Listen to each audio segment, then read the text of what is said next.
En realidad yo creo que los primeros juegos que de chico eran juegos como si estuviera filmando, sin saberlo, ¿no? Así, hacía los juegos y no estaba la cámara, pero poco a poco se fue aumentando eso. Mi padre era músico, no sé si vos sabías eso, No, no tocaba el sabía. clarinete y le ponía las músicas a las películas mudas.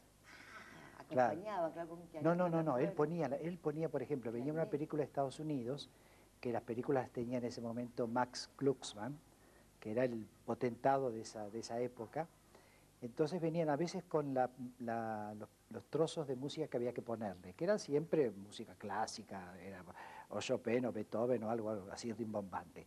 Para dos cines, el Grand Splendid y el Palace Theatre, que eran los cines más importantes. Y ahí había orquesta. O sea que en los otros, en los cines de menor categoría, había un pianito que tocaba. Claro. Entonces mi padre elegía la música y dirigía la orquesta a veces, y no un músico muy importante de esa época que se llamaba Marshall, que tocaba el violonchelo. Cuando vino el cine hablado, sonó mi viejo. Ah, El sonó sonoro lo él. sonó.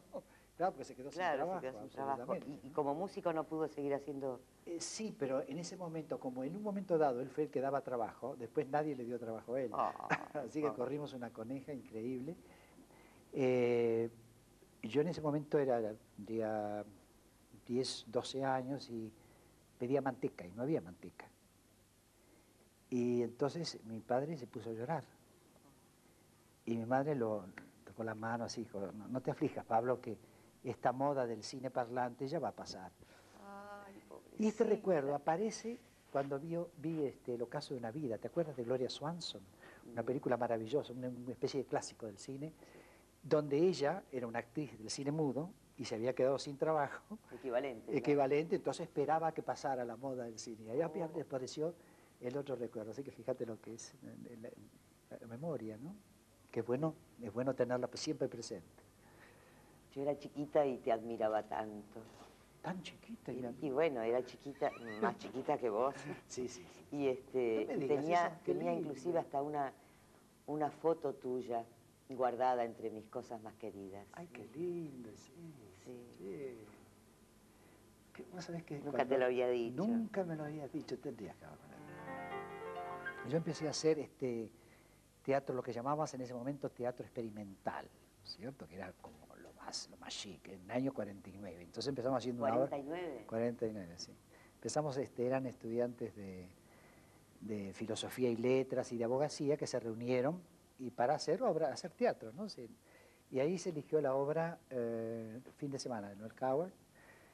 Seguimos ensayando durante un año, debutamos, bueno, nos fui bien, después había como una red de teatros experimentales, el Juglar, el Teatro Universitario Católico, y bueno, cada uno hacía, y yo rodaba de teatro en teatro, sin saber, sin tener conciencia de que podía vivir de eso, realmente. No me he dado cuenta de tantas cosas en mi vida que me pasaban a mi alrededor. Pero es Sí. lógico, si uno va creciendo y No, va sí, pero aprendiendo.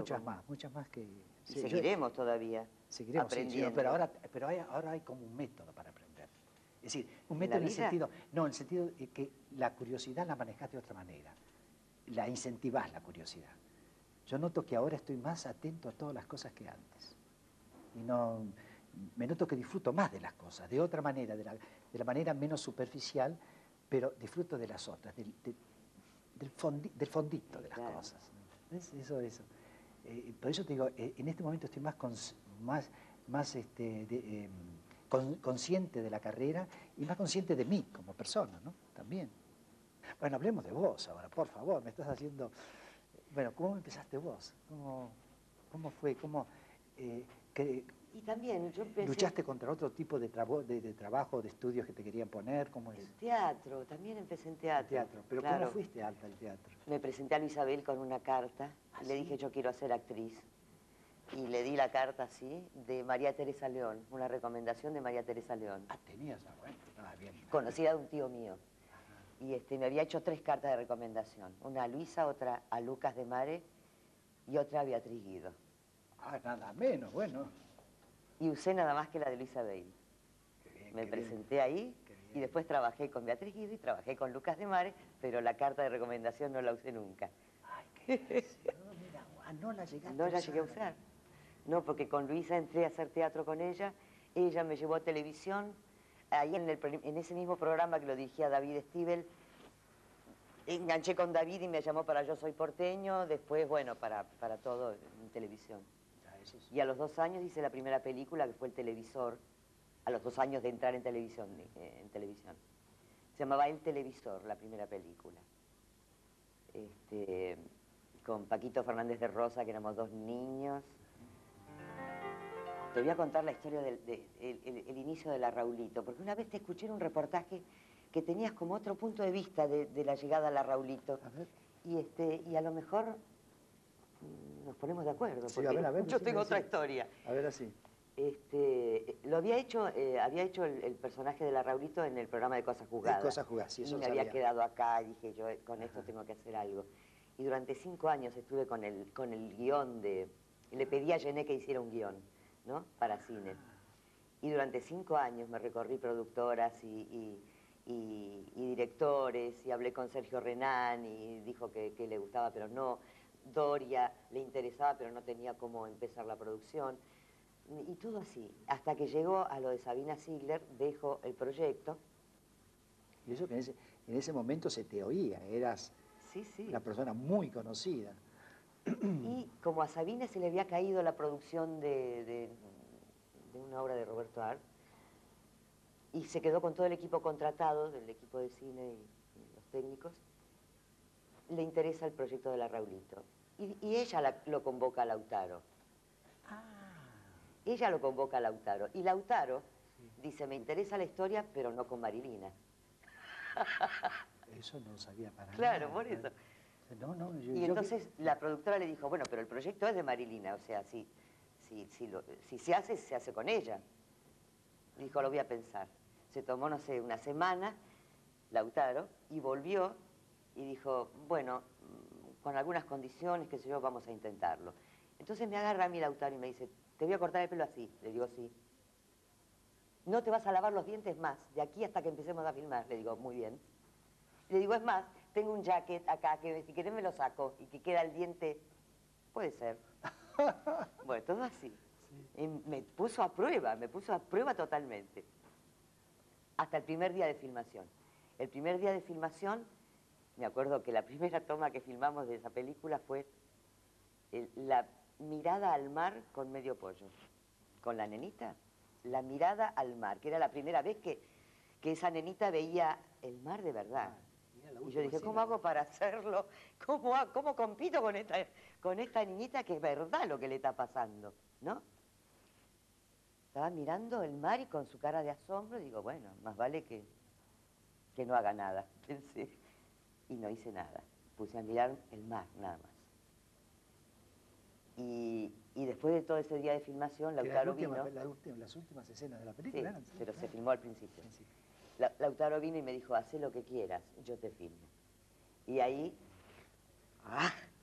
realmente nos encontramos y fue maravilloso todo el trabajo. Cuando hablaste de la primera escena que hiciste de la Raulito, me acordé de algo que me pasó a mí. Cuando llega Petrone del exilio, en 1956, yo ya había hecho 5 películas, pero ninguna película había salido al aire, o sea, estaba en las revistas, porque bueno, las cazadoras de autógrafos, Laura, Adela, todo, pero nadie había visto. Entonces llega Petrone, organiza el elenco, Inda Ledesma primero, me ve a mí, me dice muy bien, está para el personaje que después me sacó Paul Newman para hacer la película, me lo sacó, ese atrevido, no, el papel de Brick, ¿no? Entonces me dice, muy bien, este personaje puede hacer usted, ¿no? Entonces, bueno, a los 3 días me llaman y me dice, mire, perdóneme, Duilio, pero me dijeron que usted es una figurita de cine, que es muy mal actor, y este es un papel muy importante. Y yo, sí, claro que es importante. Si usted quiere hacer una prueba, lo hacemos. Yo, sí, cómo no. Y me hizo una prueba. Después de haberme dado el papel, me hice la prueba y para mí también, artísticamente, es decir, se me conocía como estrellita de cine, a pesar de yo haber hecho teatro antes. Exacto.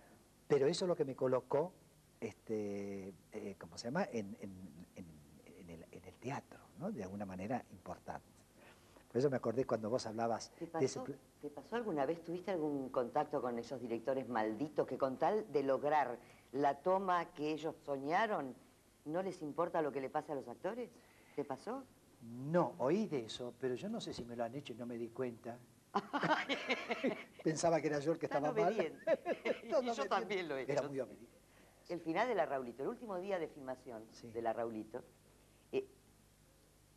era la salida de tribunales, la huida de tribunales, desde arriba, y yo vestida como estaba vestida, que no me reconocía ni mi madre. ¿Año? Año 74. Y empiezo a huir corriendo por escaleras abajo de tribunales. La gente empieza a decir, allá, ahí se escapa, se escapa. Se escapa la gente. Cámara oculta, nadie sabía que estaba filmando. Y yo entro a correr porque tenía que llegar a la boca del subte. Cruzar toda la plaza y entrar a la boca del subte. Y digo, bueno, que griten, qué sé yo, sigo. De repente en medio de la plaza escucho, ¡pará o te bajo! ¡Pará o te bajo! Y miro así de costado mientras corría desesperadamente y un tipo con una pistola que me empieza a correr, ¿no? Y yo dije, no puedo parar la toma. ¡Qué loco! ¡Qué loca estaba yo también! Y entonces llego desesperada, ya con el alma acá de todo, de correr, entre otras cosas, porque no estaba muy en forma. Y llego a la boca del subte. Y el tipo con la pistola que me agarra el brazo, me lo pone acá atrás y me dice, pará. Malas palabras. Y yo le digo, yo soy Mari, estoy filmando una peli. No podía ni hablar. Y casi me mata. Menos mal que ahí vino la gente ya de producción y le explicaron al señor que esto era una película, que era una actuación, y salvé. Pero eso fue el último día de filmación. Eso, y dirigido por la Por si salía mal, digo. Se salvaba la película. Ya estaba todo hecho. Si pasa algo, ya tenemos la película muy dentro. Bien, Lautaro, ¿no? Con que Tuve en España un director maldito. Mira que sé. Era un sueño del personaje. Y yo estaba crucificada en una pared, sentada arriba de un asiento de bicicleta, de hombre, esos puntudos así horribles, para que no se viera, yo sentada como suspendida en el aire, los pies no me tocaban el piso, y crucificada. Y el actor venía con un martillo y empezaba a clavarme, ¿no? ¡Pa! Y arreglamos con el director que eran 3 golpes y yo hacía la reacción de los 3 golpes en la mano. Bueno, cámara, acción, y empieza a golpear Ovidi Monjor. Empieza a golpear y yo, ¡ah! Y sigue golpeando. 4, 5, y yo, ¡ah! Y ya era yo la que gritaba, porque a todo esto ya se me estaba entrando el clavo en la mano. El clavo estaba trucado, tenía sangre adentro, pero aguantaba 3 golpes, no 20 como me dieron. Y entonces empecé a gritar desesperada y a decir, paren. A todo esto, todos estaban con barbijo, porque estábamos filmando en un ex hospital lleno de tierra, de microbios y de porquerías, un ventilador que levantaba el polvo de todo ese San Carlos. Levantaba, entonces todos con barbijos, todos cuidándose de no comer, y yo, tragando todo. Muerta de frío, porque era pleno invierno en Madrid, con un camisoncito, muerta de frío, pero no sabe lo que fue ese día. Llegué a casa y creí que me moría, me dieron botella para que rompiera contra la... No, lo que fue ese día. Bueno, ese mismo director, después me enteré. Bueno, pero te termino la acción. La cosa es que llegó a hacerme un 7 en la mano. Porque quería lograr mi sorpresa real, ¿no? Y al actor le dio la orden, vos martillá hasta que yo te pare. Y a mí no me dice eso. ¿Entendés? Sí. Para lograr, claro, la realidad mía. Pero ¿cómo mi realidad no puede estar basada en que me estén clavando un clavo en la mano? Bueno. ¿Nunca te pasó cosas así? No, he hecho cosas difíciles. Estuve colgado de un helicóptero en la Antártida. Además, claro, cuando hice una película en la Antártida... Blanco. Continente Blanco, exactamente. Estaba colgado, porque suponía que me recogían de la nieve y me llevaban con esos arneses, ¿no? Y no podía agarrarme, porque el agarrarte te da una seguridad, pero no tendría que estar así todo como tirado. Muerto. Claro. Y yo pensé, ¿y por qué? Además estaba doblando a Luis Dávila, que no había llegado todavía. Pensé, si no, de lejos no se sabía quién era. Así que ese es maldito. Claro, ese era maldito. Ahora lo descubro. Mira, cualquiera. es un director que vino de Francia. Y cuando la primera toma que puso, dijo, ¡uy, qué chiquitito! Pues, entonces todos nos miramos, ¿no? Cambia el lente. ¡Uy, qué grande! De ahí entonces el director de fotografía fue el que dirigió la película. Claro. ¿Te imaginas? Ahora ahí me hubieran podido doblar, un muñeco. Una cosa graciosa que me estoy acordando, cuando estábamos haciendo Piedra Libre, que recién la vi por acá. Ahí estás vos, mira, de esa época. Sí, tengo tu foto escrita y firmada. Mirá. Ahí estoy con la otra nariz, ¿ves? Sí, claro. Analía espléndida. En Piedra Libre había una escena donde Luisina y yo teníamos que estar bañándonos desnudas en una bañadera. Y a mí me daba mucho pudor, y viste, siempre tenés pudor en esas escenas. Va, yo tengo, no sé. Y está, claro, el equipo de filmación, que son 20.000 arriba, con las luces, lo de la cámara, lo tira cable, está lleno de gente eso, y todos mirándote a vos como te estás bañando. Y entonces dije, lo agarro a Torre Nilsson y le digo, todos desnudos. ¡Qué maldita! Muy bueno. Dije, todos desnudos, nos ponemos todos desnudos y entonces para nosotras va a ser mucho más fácil. Claro, está muy... Eso se me... Y Nilsson dice, ¿te parece? ¿Qué sé yo? Empieza a hablarlo con la gente y digo, bueno, los que se queden nada más que los que son imprescindibles en el estudio. Pero esos se desnudan. ¿Y esos desnudos? Bueno, qué sé yo, vamos a ver. Bueno, muy bueno. ¿Sabés cómo terminó? En calzoncillos. Torre Nilsson en calzoncillos. Santito, con un calzoncillo ahí y todos los demás también en calzoncillos. Ahora, con Torre Nilsson yo trabajé muy bien, ¿eh? Con Torre Nilsson. Bueno, él fue el que me descubrió a mí. Claro. En realidad, yo estaba haciendo Antígona de Anhui en el Instituto de Arte Moderno, no sé si te acordás. Sí, con Marcelo Lavalle. Con Marcelo Lavalle y Mercedes Sombra, una actriz que después no siguió trabajando. Y él fue a ver la obra con Fernández Unzain. ¿Te acuerdas de Fernández Unzain? Bueno, y vio la fotografía que yo estaba afuera y él estaba ya pensando en Días de Odio, que fue mi primera película. Y ahí fue donde me convocó para hacer la película, ¿no? Que era que, y para mí la impresión de hacer cine era como haber pensado, me di cuenta que yo lo había estado deseando siempre eso. El llegar a la filmación, la cámara para mí es como una sala llena. Una sala full, ¿viste? Tiene una importancia cuando la cámara se va acercando, por ejemplo, para mí una sala llena de teatro. Y como diletante, a mí me daba cuenta que todo lo que yo creí que era, digamos, un hobby, no era realmente... Aquel juego. Claro. Entonces, que eran cosas que me gustaban. Entonces, todo eso fue fabuloso. Y él fue muy